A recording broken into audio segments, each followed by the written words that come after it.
Yesterday we have reviewed the McDonald's, and today we are going to review the KFC UK.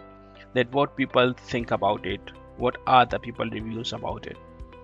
So without wasting any time, let's search for the kfc.co.uk. As you can see that the data is being scraped.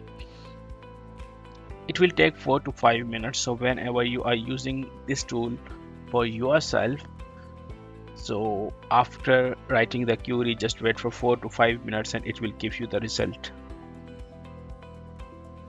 So the data has been scraped, and let me show you that KFC has 5300 total reviews with average rating of 1.57.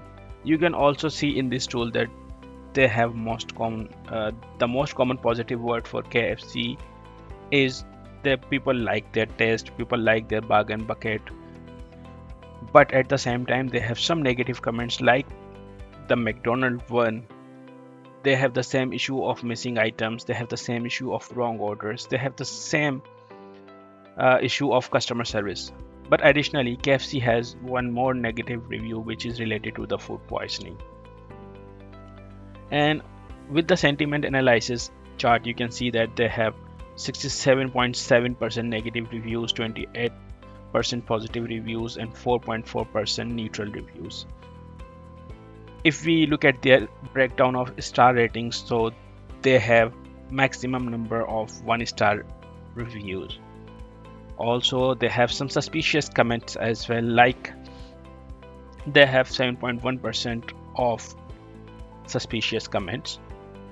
Then if we can look at their number of reviews, so we can see in March 2025 they have seen increase in number of reviews at Trustpilot.